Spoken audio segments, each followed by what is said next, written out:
Bueno, buenas tardes, buenas noches a todas, todos, y bienvenidos a este seminario sobre la espiritualidad de los pueblos de América, 5.000 años de la historia de nuestras Américas.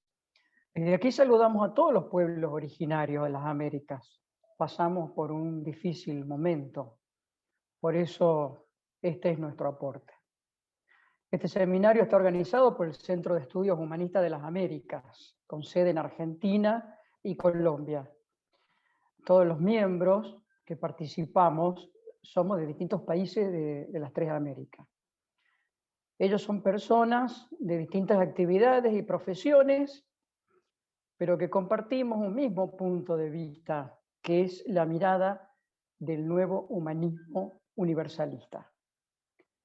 Esta perspectiva nos permite no solo involucrarnos a un nivel profundo, donde el objeto de estudio en este caso es la espiritualidad de los pueblos de las Américas en los últimos 5.000 años, sino implementar un método donde analizamos aspectos compositivos, relacionantes y procesales de un modo separado, porque es la forma de entender los fenómenos históricos humanos desde nuestra propia conciencia.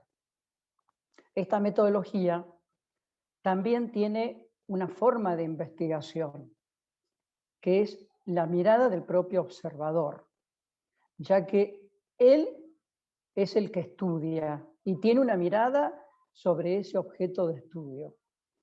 Tiene una opinión previa, diríamos. Por lo tanto, también esa mirada particular del observador es objeto de estudio.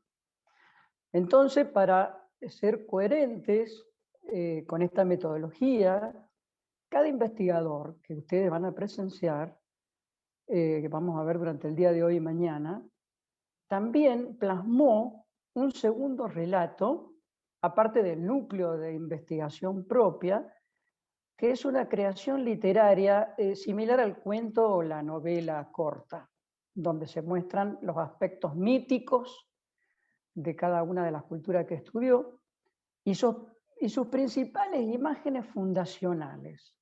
Es decir, que al leer este relato puedo hacer vívido esa historia, esa parte de la historia que narra y donde podemos ser protagonistas. Por último, diremos que hace 50.000 años las Américas estuvieron todo ese tiempo unidas por caminos sagrados, por ciudades sagradas y mitos muy comunes. Estos mitos tuvieron un proceso, un desarrollo, pasando por el fuego como representación de lo sagrado, y inicialmente, pero luego de 2000 años se transforma en un mito donde es una autotransformación de un hombre felino, del hombre común a un hombre felino. Este mito dura un intervalo de tiempo hasta el 1200 de esta era. O sea, desde el 1200 antes de la era común hasta el 1200. O sea, estamos hablando de 2400 años.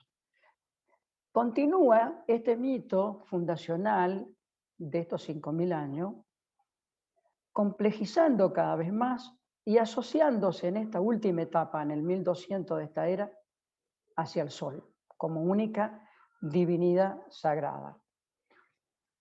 Este va a ser un seminario ágil, dinámico, donde nuestra atención estará puesta en lo que ustedes irán experimentando con las exposiciones y esperamos la devolución de ustedes para una elaboración también de una síntesis en el día de hoy y finalmente mañana. Por eso esta estructura de seminario nos permite exponer, pero también recibir de ustedes una devolución, una corta síntesis y donde nosotros podamos concretar una síntesis general. Así que eso es todo. Le damos la bienvenida a todos ustedes. Esperamos que participen el día de hoy y en el día de mañana. Gracias y los dejo con los expositores. Gracias, Daniel. Bueno, ha llegado el momento.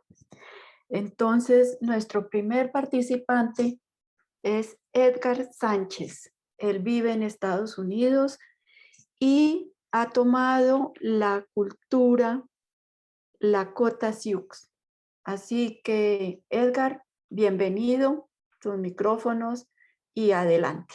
Muchas gracias.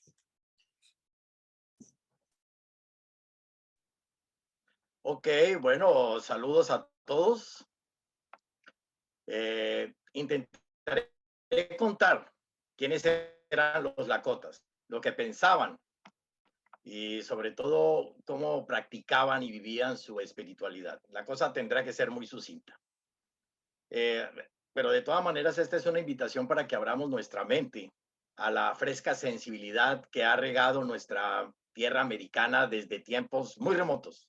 Y vamos a descubrir los antecedentes nativos del espíritu que animará la futura nación humana universal. La tribu Lakota, que así se llamaban a sí mismos, los amigos, los aliados, pues es un pueblo famoso por los intereses comerciales de la industria hollywoodense, pero desconocida en sus aspectos más esenciales. Bueno, ya hay antecedentes de su existencia hacia el año 900 de nuestra era, más o menos en las inmediaciones de los bosques que rodean a los grandes lagos.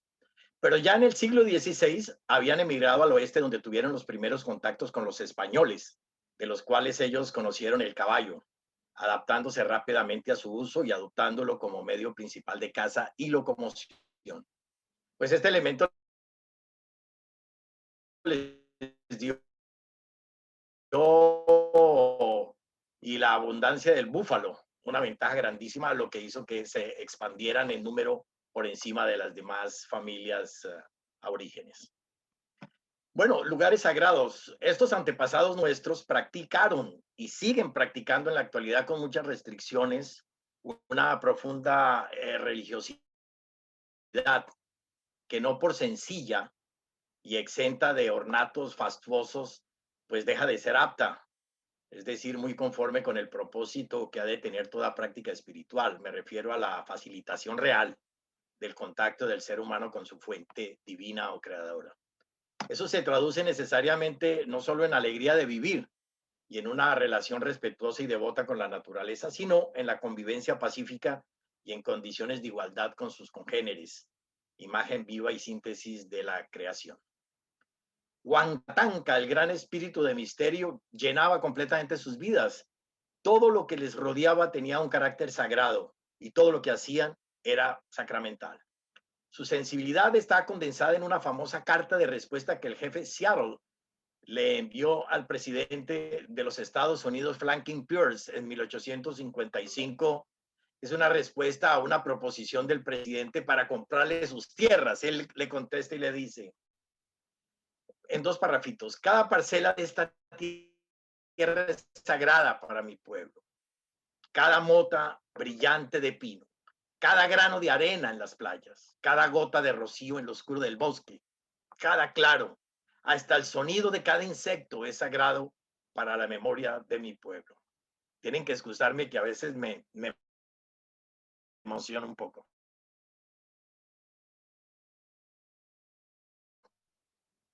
La savia que circula y todo lo que le ocurra a la tierra, le ocurrirá a los hijos de la tierra.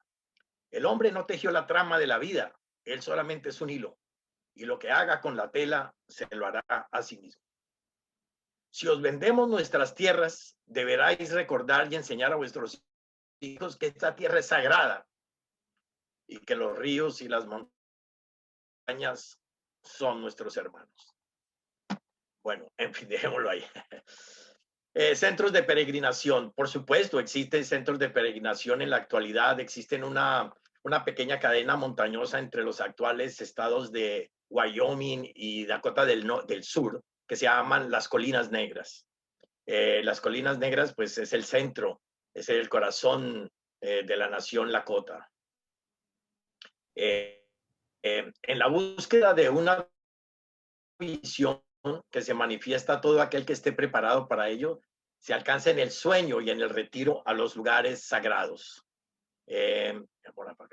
Esos centros de poder donde se produce el contacto con el misterio en condiciones de un ayuno muy prolongado, soledad y una supervivencia muy exigente. Sus famosas casas, ustedes las recuerdan por las películas, los lipis, son en realidad sagrados para ellos porque representan al universo. Una característica fundamental de la espiritualidad del pueblo Lakota que me gustaría compartir con ustedes y que a mí me ha llamado especialmente la atención era la austeridad, pues la difícil supervivencia en la extensa llanura siguiendo los ciclos migratorios de las manadas, pues los obligaba a llevar una vida seminómada. Eso significa que debían llevar consigo todo lo que poseían, que por supuesto no debía ser mucho, porque no podían trasladarse cómodamente. Por tanto, desarrollaron un espíritu abierto, confiado siempre en la bondad de la naturaleza y en la exactitud de sus ciclos. Era una vida austera, desprovista de posesiones materiales superfluas. Eso los hacía buscar una referencia mucho más inmaterial, una vida donde lo único que se tenía en realidad era la propia vida. Y esta vida estaba al servicio de la comunidad, una vida lanzada a la magnificencia de la naturaleza, su contemplación y a la búsqueda de su correspondencia en los registros del propio cuerpo. Ok, hablemos un poquito del procedimiento de contacto con lo profundo. Como decía, su religiosidad era muy intensa, ¿no? Pero ellos tomaban la vida prácticamente como una ascesis, pues toda actividad estaba siempre acompañada de una invocación, un rito o una plegaria a Huacatanca, la potencia creadora de la vida. No se trataba de un ente definido, sino de una especie de energía espiritual, una fuerza motora, germinativa que dio origen al universo y a todo lo que era. Huacatanca también es padre y abuelo de los Lakotas. Y así como la tierra Ina o madre se consideraba, Unshi, la abuela cuyo útero también alumbró a todos los pueblos de la tierra.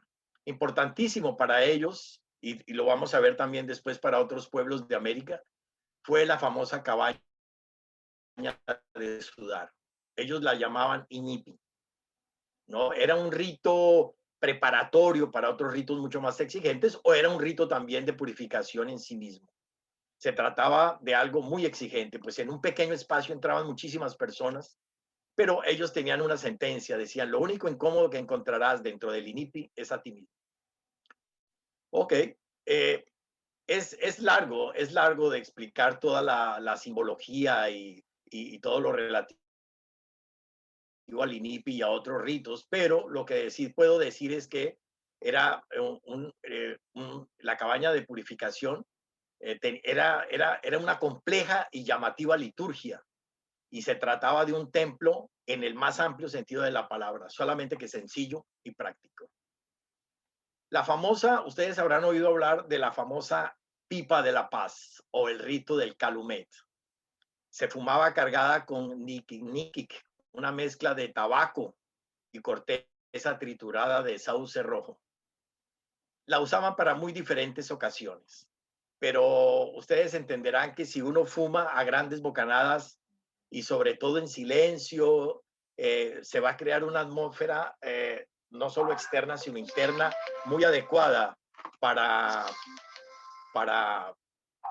el diálogo, para poder hablar sobre temas difíciles. Había un rito muy importante, creo que era el rito más importante de ellos y tal vez el más incomprendido, se llamaba la danza del sol.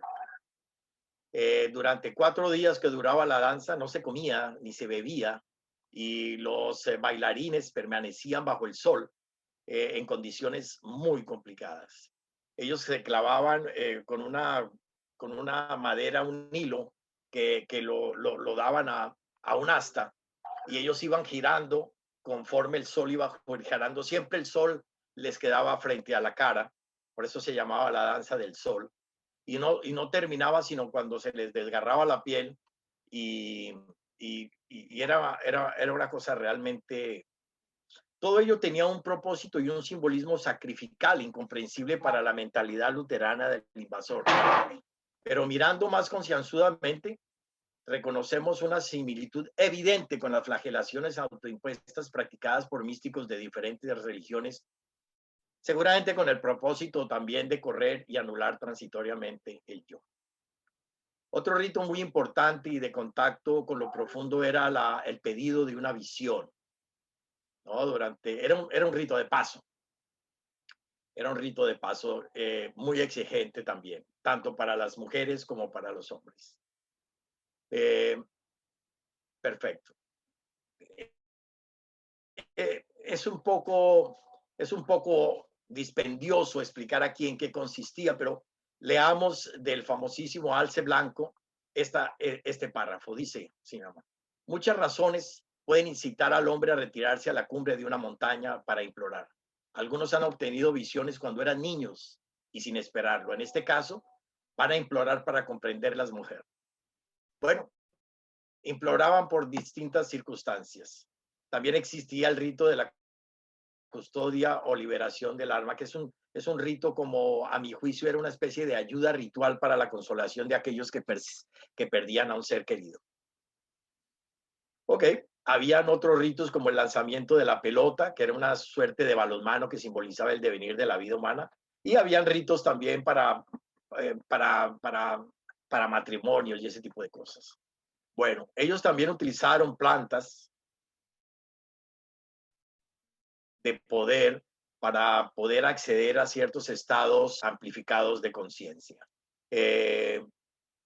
No tenemos tiempo para explicar todas estas cosas. Ojalá podamos hacerlo en ocasiones posteriores. No parece que hubieran existido dentro de ellos rudimentos de disciplina paso a paso, pero sí quizá algún tipo de accesis energética y mental. En fin, es una lástima que no contemos con el tiempo suficiente para poder desplegar frente a ustedes la hermosura, porque no puedo llamarla de otra manera, de la vida de esta gente, antepasados nuestros, que por fortuna y pese a todas sus vicisitudes históricas han podido conservar intactos muchos, pero muchos de sus verdaderas sabidurías y prácticas. Entonces, creo que le cedo la palabra y el turno a José Luis para que podamos entonces hacer una especie como de experiencia guiada que hemos llamado el Hamble Yapi, o basado en su rito de... Cerramos entonces los ojos, nos ponemos cómodos, nos ponemos como en actitud de hacer una experiencia guiada. Cortamos el contacto con lo externo, tratamos de entrar y espero que sea de utilidad lo que vamos a escuchar.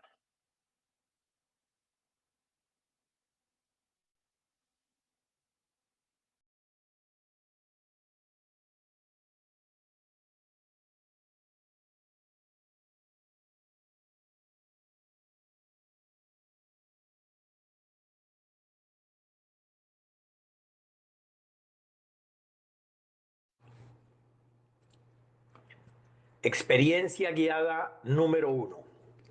Hamble Yapi, o el pedido de una visión. Hace un poco de calor en esta gran caverna donde me encuentro.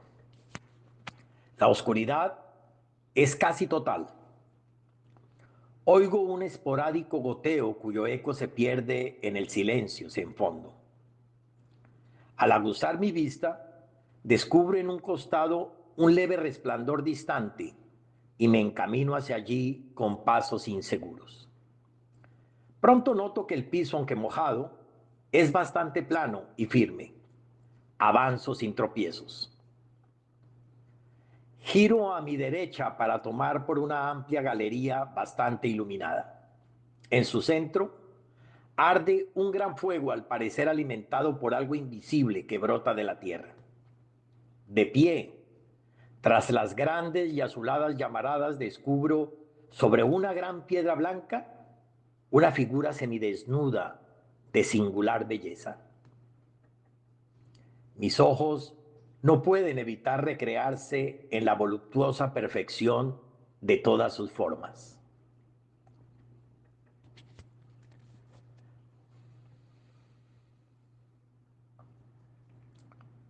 En un momento dado, nuestras miradas se cruzan y veo dibujarse en su rostro una sonrisa limpia, exenta de todo reproche.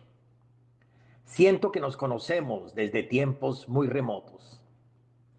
La figura vuelve su rostro hacia arriba como queriendo mostrarme algo. Entonces descubro con asombro que nos encontramos en el fondo de un gran socavón de forma prácticamente cilíndrica, en cuya boca se ve el azul del cielo surcado por pequeños cúmulos. Me siento liviano, muy liviano. Una mansa y refrescante brisa se ha levantado de pronto y gira silbando suavemente por aquella estancia. Soy levantado sin dificultad como una mota de ingrávido polen y comienzo a flotar al impulso irresistible de aquella plácida ventisca. Después de unos segundos, cierro los ojos y me dejo llevar a placer mientras describo círculos en una espiral ascendente de la cual no quisiera desprenderme.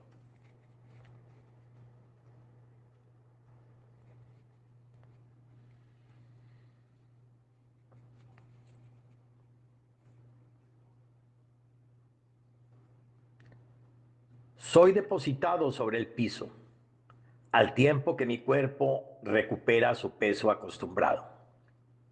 Al abrir los párpados, aparece ante mi vista una llanura esplendente de verdes pastos y ondulaciones que parecen interminables. Escucho claramente el sonido grave de un corazón inmenso. Tum, tum, tum, tum, tum, tum. Descubro que se trata de muchos tambores que suenan al unísono. Es una música lenta que parece provenir de un pintoresco poblado de casas cónicas que está a poca distancia de donde me encuentro. A medida que me acerco, los tambores van haciéndose más potentes y frenéticos.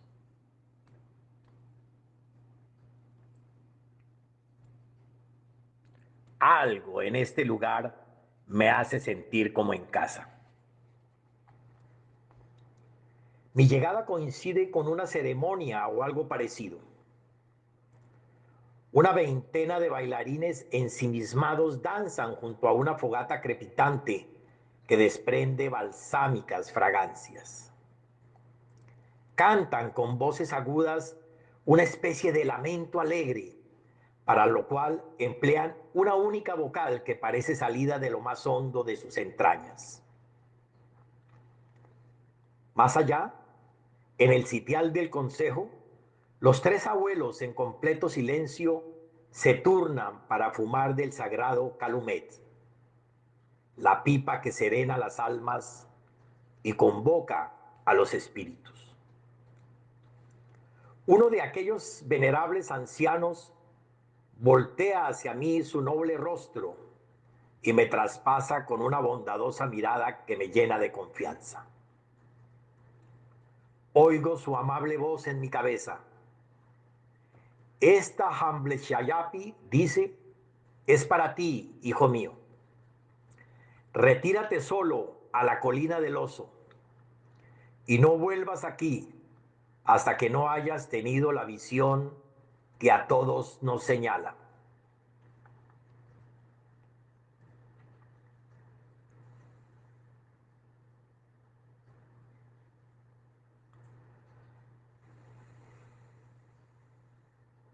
En ese momento, alguien me ala del brazo amigablemente sacándome de allí. Ah, sí, es uno de mis viejos camaradas que me invita como siempre a ir en la búsqueda de nuevas aventuras. Tenía ya listas nuestras dóciles cabalgaduras. Montamos entonces y dando media vuelta nos hacemos al galope por la vasta planicie. Nos sentimos en completa libertad y lanzamos gritos de júbilo, agradecidos por aquel horizonte ilimitado que se extiende ante nosotros. Yo cierro los ojos y extendiendo mis brazos a ambos lados para sentir plenamente el viento fresco que da contra mi rostro.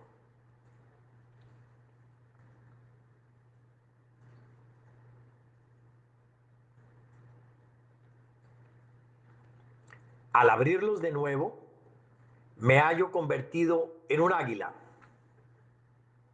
Con una leve contracción de mis plumas, puedo remontarme y planear sin dificultad.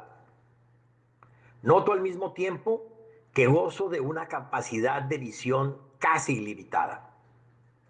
Con solo desearlo, puedo enfocar mi vista y hacer un zoom sobre cualquier objeto por distante que parezca. Allá abajo ha quedado el poblado y el amplio meandro del río que lo circunda. Más allá se alza la colina sagrada, residencia de Huacatanca, el gran espíritu de misterio. Siento una irresistible necesidad de ir allí y sobrevolar sus escarpados riscos.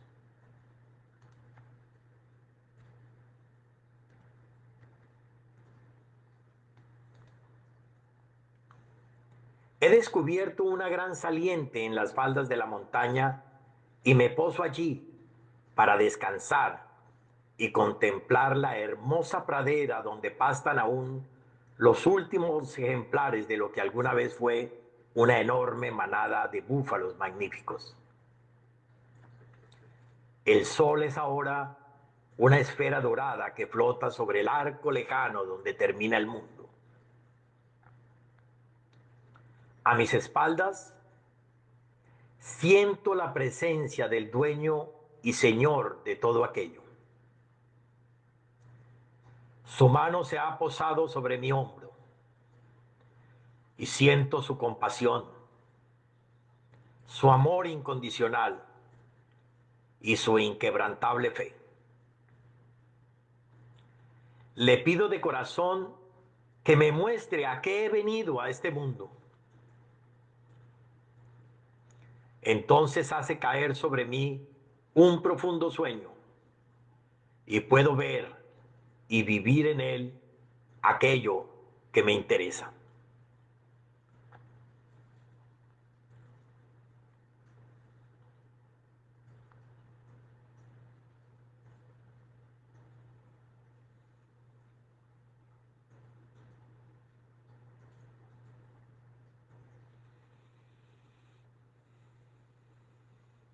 Al despertar, voy a pelo sobre el lomo de mi blanco caballo. Mi amigo camina a mi lado también al lomo de su caballo pinto. Ambos volvemos en silencio con el alma henchida por las nuevas revelaciones. Fin de la experiencia.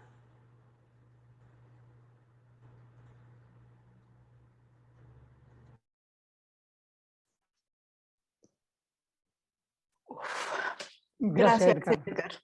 Gracias. Muy bien, Edgar, gracias. Gracias, Sí. Edgar. Gracias. Muchas gracias, Edgar. Precioso. Gracias. Gracias, Edgar. Gracias, hermano. Hermosa experiencia. Maravillosa. Maravillosa. Bueno, así va a ser toda la actividad que desarrollemos en el resto de la tarde y mañana. Su parte teórica, digamos, y esa gran parte que tiene que ver con la experiencia, con vivenciar algunas cosas de los mitos, de los dioses, de todo lo que tiene que ver con estas hermosas culturas de América.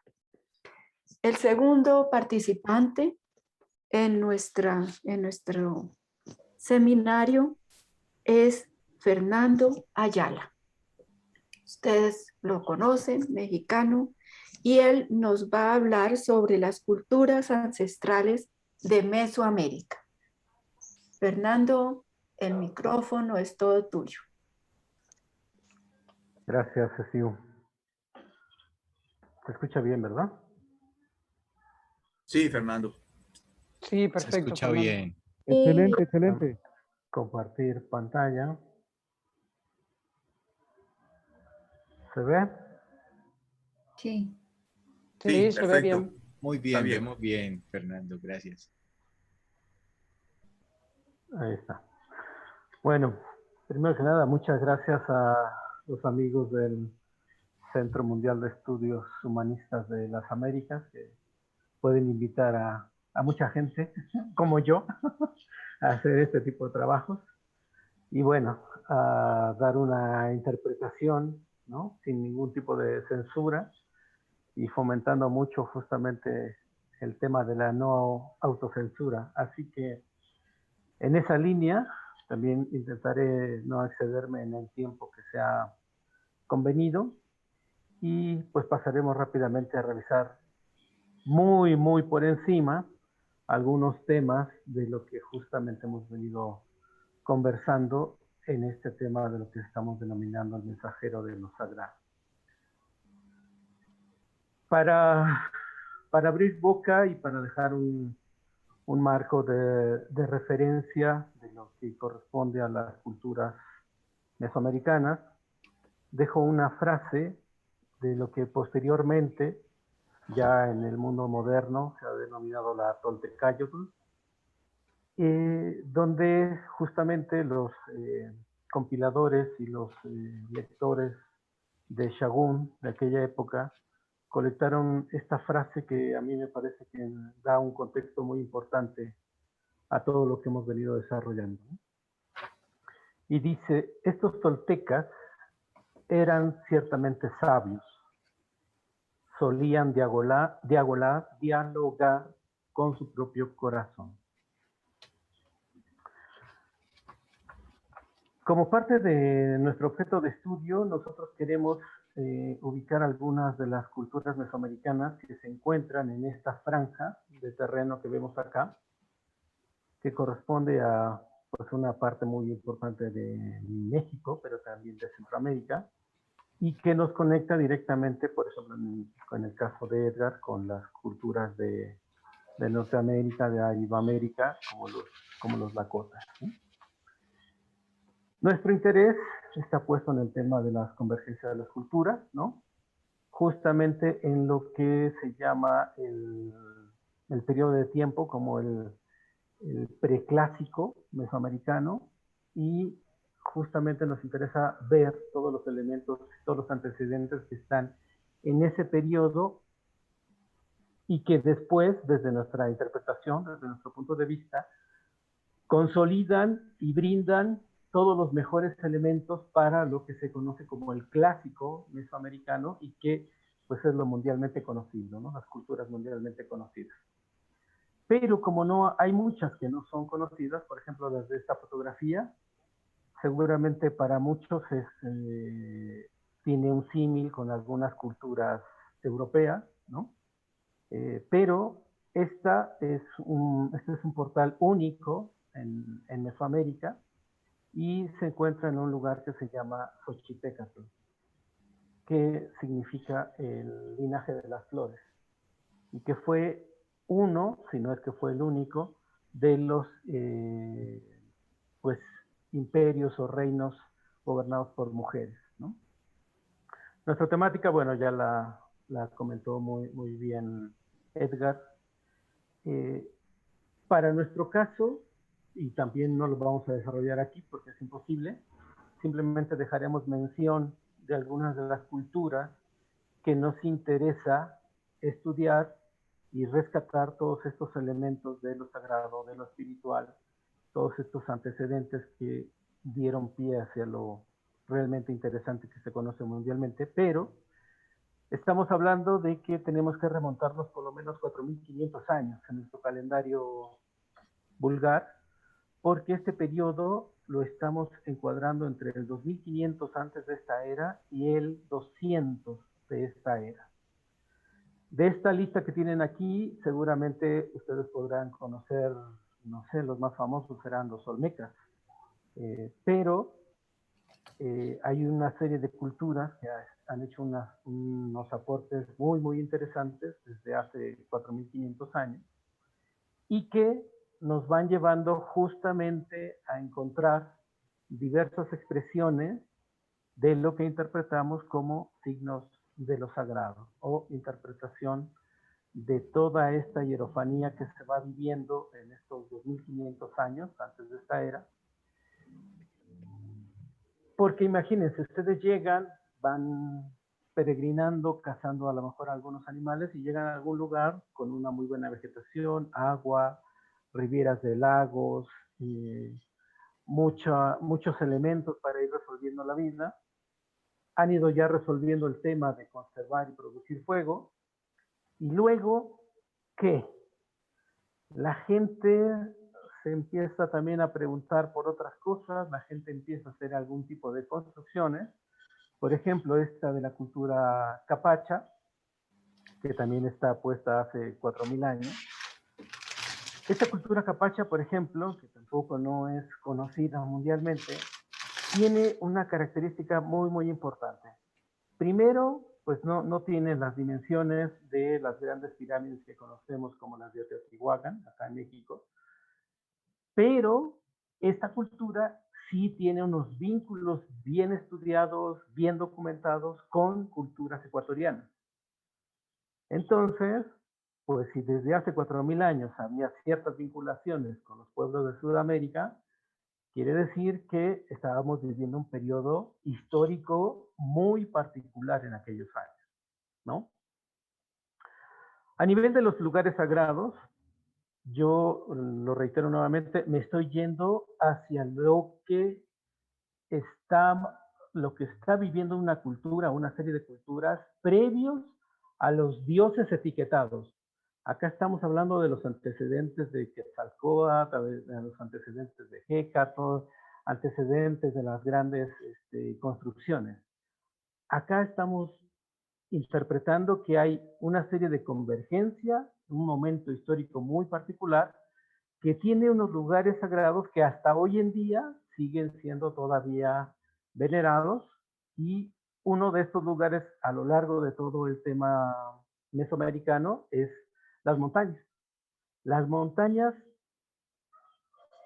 muchas en este país, muchas en México, tienen ofrendas, tienen ritos, tienen ceremonias y tienen obviamente peregrinaciones vinculadas con el tema del agua, la lluvia, la fertilidad, el tema del bienestar para las aldeas, las tribus, etc., ¿no? Les voy a ir mostrando algunas imágenes, por ejemplo esta del Citlaltépetl. Imagínense que vamos caminando por el campo y encontramos esta montaña ahí, ¿no? Que justamente además corresponde a que es el monte más alto de México, ¿no? Entonces, algo le pasará a esa persona, ¿no? O que viéramos, por ejemplo, estos dos, que son los más emblemáticos, conocidos como el Popocatépetl y el Iztaccíhuatl, que también son blanco de muchos mitos, leyendas, canciones y poemas desde aquellos ayeres, ¿no? El Xinantécatl, que también es un lugar, este es el cuarto, quinto pico más alto de México. Este se encuentra en el valle de la ciudad donde yo nací, así que este es un tema completamente personal y emotivo, pero también era una montaña justamente a la que acudía la gente para hacer sus trabajos de ascesis. Aquí sí se han encontrado herramientas de trabajos, digamos ya de aquella época, donde alguien solo subía, hacía su trabajo, dejaba sus ofrendas y luego bajaba a compartir la experiencia con su tribu, ¿no? Otro de los lugares sagrados, y que son ya, bueno, siempre han sido muy famosos, pero hoy en día han tenido un renovado interés, son los Tlalocan, o este Tlalocan en particular, que se encuentra aquí en el oriente de la Ciudad de México, ¿no? Este lugar tiene la particularidad de que, aparte de que se hacían peregrinaciones para todo lo que ya mencionamos, servía como un lugar de trabajo personal, ¿no? Incluso para algunos reyes que después vinieron, pero también era un tema astronómico. Entonces, imagínense puestos en este lugar, viendo los amaneceres, ha de ser una cosa impresionante. Para ir cerrando el tema de las montañas sagradas, quiero mencionar una que obviamente tampoco es famosa en ningún lugar, que se conoce como Atlitzin, que está justamente en la Sierra Negra, se conoce como la Sierra Negra en Puebla, y está muy cerca del Citlaltépetl que mencionamos al principio. Este Atlitzin tiene una particularidad. Su nombre significaría algo así como que venerable señor del agua. Y se hacían muchos ritos, muchas ceremonias con respecto a la lluvia y al agua. Pero además hay una cosa que quiero dejar aquí como dato. En su cima se ha construido uno de los telescopios más importantes del mundo. Así que no sé si este lugar corresponda a lo que el maestro alguna vez mencionó como Monte Tlapán en el cuento de la cazadora. Pero, bueno, cada quien va a ir encontrando elementos en este sentido. Como centro de peregrinación, pues ya les había comentado, está el tema de las cumbres, eso sigue, y además hay una cosa muy particular en México que es también el culto a las cuevas. Hay mucho peregrinaje y mucho culto en cuevas, y además cuevas muy famosas. Ahí sí hay una que es mundialmente conocida, que a lo mejor ya por su nombre original no se conoce, que es la cueva de Ozoteotl, pero que tras la llegada del hombre occidental acá, al aplastar toda la cultura, las costumbres, los ritos y las ceremonias, lo cambiaron todo y ahora se conoce como la cueva del Señor de Chalma, que es el nombre cristiano con el que se conoce el lugar. Pero Ozoteotl tiene su origen en una traducción que puede ser como la energía que emana de las cuevas.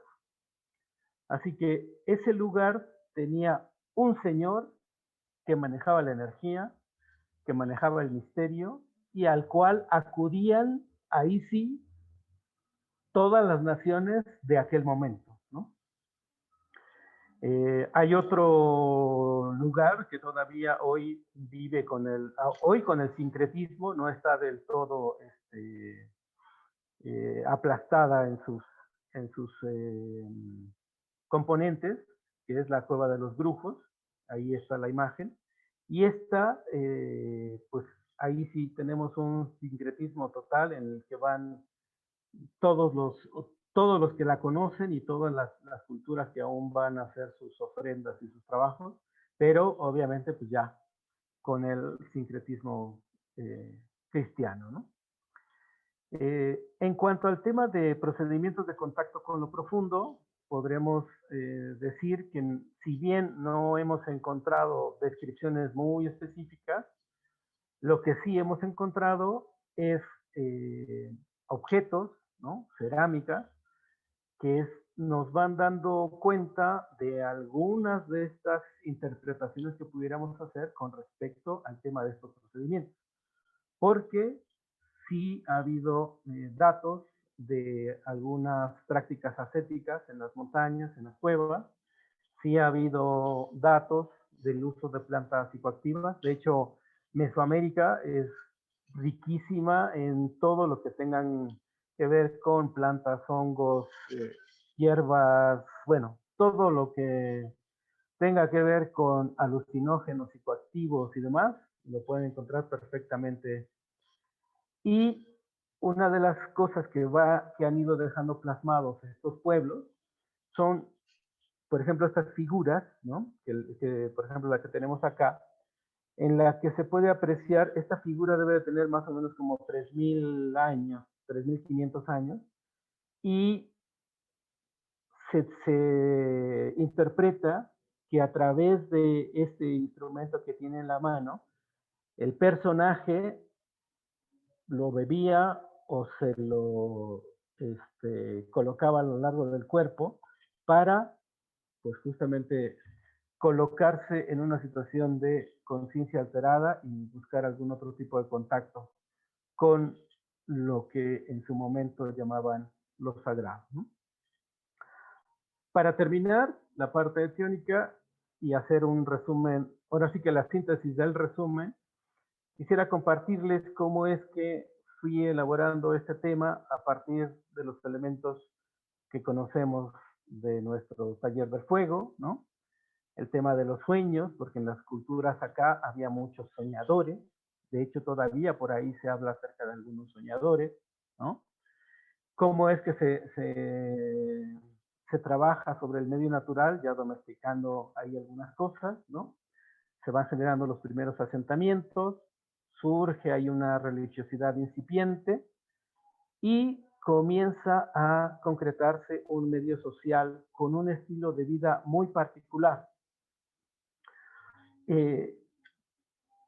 A partir de todo esto, en una siguiente octava, podemos ir viendo la perfección en el trabajo con los alimentos, los barros, las cerámicas, ¿no? Ya no es solamente sueños lo que van teniendo estas personas, sino que ya se van desplegando ciertas intuiciones a nivel de lo vigílico y obviamente las aldeas se van complejificando, ¿no? En la religiosidad las peregrinaciones son evidentes y en el estilo de vida lo que va prevaleciendo siempre es lo colectivo. Finalmente, la cerámica se perfecciona, ¿no? Ya las hierofanías son evidentes y se busca hacerlas en las montañas, ¿no? Ya se va perfeccionando también todo el tema de ofrendas y pedidos. Ya la vida cotidiana no es vulgar, ¿no? Se hacen oraciones a la mañana, se hacen oraciones en el alimento, se hacen oraciones para el inicio de las cosechas, se hacen oraciones a la noche, se va trabajando para pedir por la lluvia, por el buen funcionamiento de las cosechas, etcétera. O sea, va cada vez siendo más complejo todo lo que vamos viendo, ¿no? Las aldeas dejan de ser aldeas, se convierten en ciudades, y acá es, desde mi punto de vista, donde comienzan justamente los elementos del mensajero, que después deviene en el mensajero conocido como Quetzalcóatl acá, ¿no? Y donde ya podemos encontrar algunos elementos de conciencia inspirada. Desde mi punto de vista, pues todos estos elementos, para ese momento histórico que les estoy platicando, pues me parece que encontramos un momento humanista muy interesante que valdría la pena después profundizar y conversar con mucho mayor detenimiento. Pero bueno, para continuar con la tónica, voy a presentar también un audio que tengo que compartir de alguna manera el audio.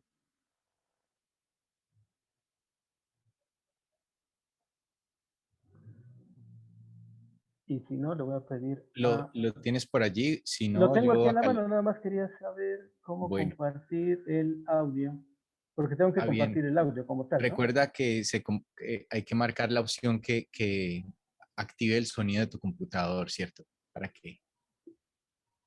Es que es justamente lo que estoy tratando de encontrar aquí.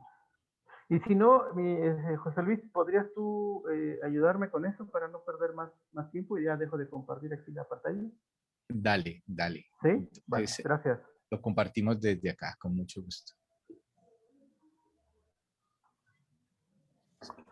Entonces, pues igual, acá estamos tomando algunos elementos de lo que nos parece podría haberse vivido en aquella época. No hay más que alguna mención muy específica, algún término que también después se conoció mundialmente.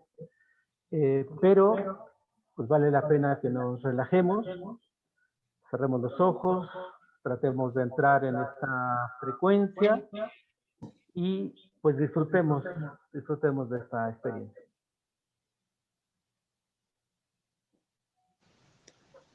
Estoy frente a una casa humilde a los pies de una cadena de cerros y montes. Los perros ladran y una mujer los aleja al tiempo que me saluda muy cordialmente. Devuelvo el saludo y le explico que he venido a curarme. Ella asiente y me indica que la siga.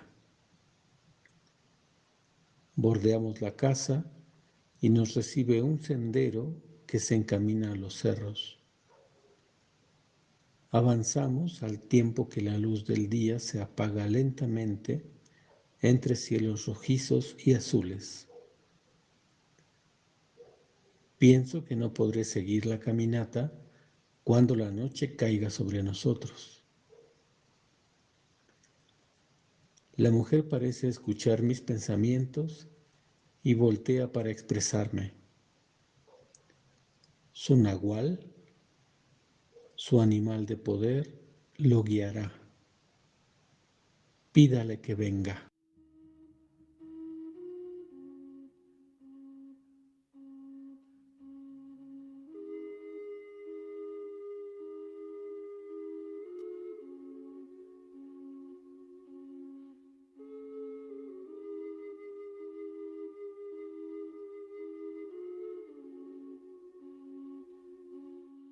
Luego de varias horas caminando, nos adentramos en una cañada. Es el último tramo, me dice la mujer que parece infatigable. Puedo notar que el camino de la cañada es una espiral hacia lo alto de los cerros. Sigo a la mujer hasta una cueva en la ladera del cerro y me invita a entrar en ella. Allí podrá curarse, me dice. Me introduzco guiado por mi nahual. Aguzo la vista para seguirlo, notando que puedo mirarlo con detalle, pese a lo cerrado de la oscuridad. Escucho con claridad sonido de agua deslizándose por su cauce y chocando contra algunas rocas. Comienzo a sentir en mi piel una tibieza del ambiente y escucho el crepitar de un fuego en el fondo de la caverna. Guiado por mi nahual, nos acercamos al fuego y veo cómo mi nahual es devorado por el fuego. Siento miedo y me aparto.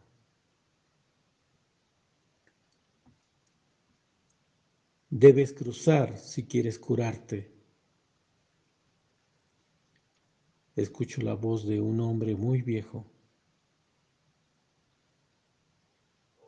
No tengas miedo. Tu nahual está conmigo.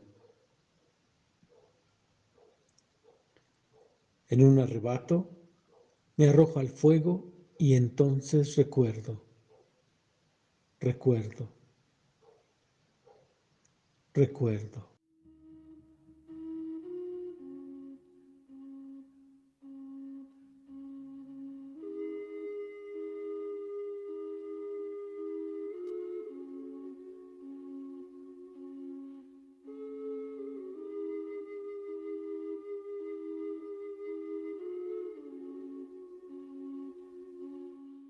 Soy la tierra. Soy semilla. Soy maíz. Soy serpiente. Soy jaguar ocelote. Soy venado. Soy águila real.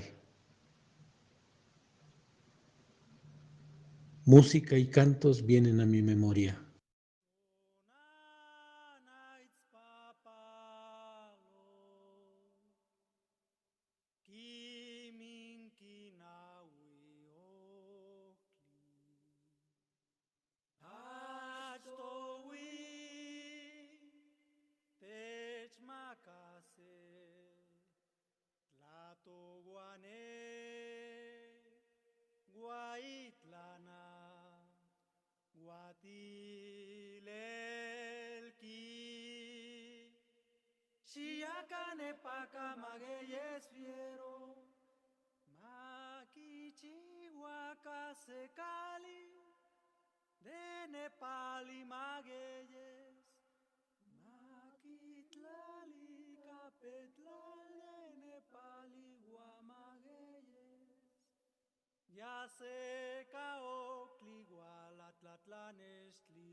Escucho al fuego y al río decirme, respira el olor del copal, que el viento purifique tu espíritu y tu alma, que el agua y las flores refresquen en tu cuerpo y tu espíritu, que el sol te ilumine y el viento te guíe, que el agua y la tierra te den lo que necesitas, que tu cuerpo y tu espíritu estén juntos para que no tengas miedo, que el sol nutra tu cuerpo y que el agua nutra tu espíritu para que no te atormenten las enfermedades y las angustias.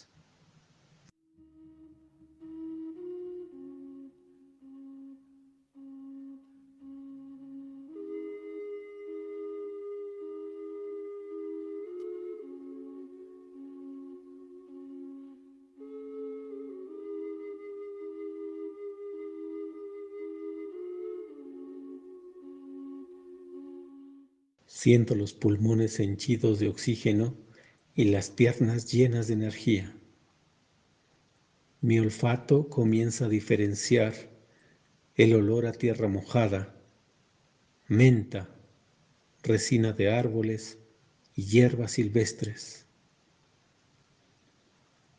La vista es extraordinariamente eficiente y amplísima. Escucho sonidos sutiles y los movimientos más suaves. Percibo la respiración de la tierra y el correr del viento en la cañada. Me dispongo a descender la montaña y la mujer se despide con un abrazo del lado del corazón, al tiempo que me dice, recuerda, eres Huitzilin, colibrí, el mensajero.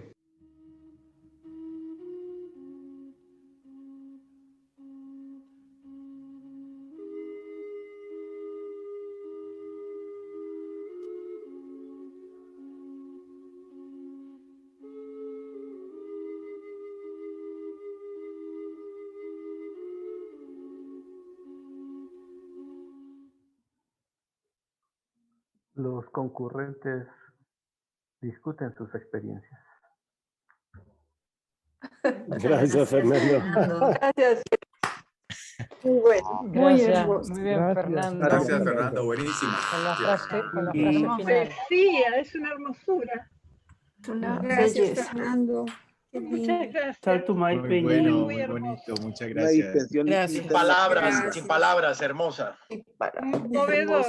Van dos conmovedoras. Sí. Hasta las Gracias, lágrimas. Fernando.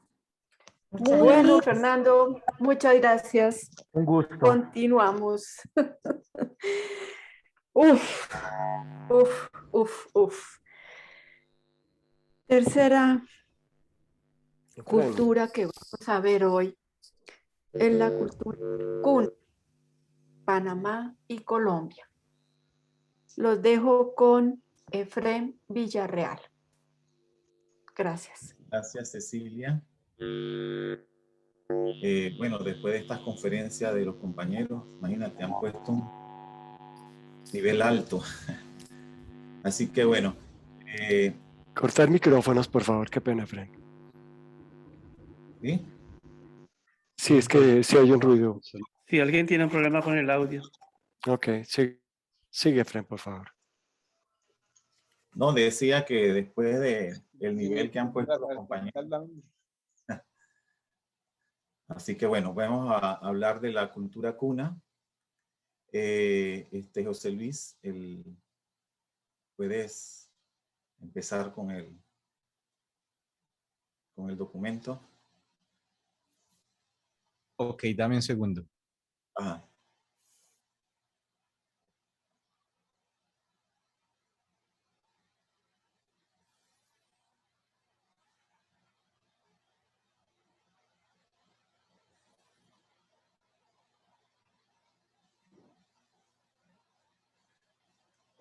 Gracias, José Luis. Bueno, hablaremos hoy del pueblo cuna, de los elementos compositivos de la cultura cuna. Este es un pueblo originario actualmente asentado en 3 comarcas o regiones autónomas del noreste panameño, en el archipiélago de las Mulatas, que son 365 islas del Mar Caribe, y en las comarcas de Guargandí y Madugandí. Si ven el mapa, ahí dice San Blas, ese era el nombre en español de Cunayala. Esa es la franja continental del territorio de la comarca, pero también están las 365 islas que están ahí en el Mar Caribe. Y entre la provincia de Panamá y Darién están las comarcas de Guargandí y Madugandí, que también pertenecen a la cultura du o cuna.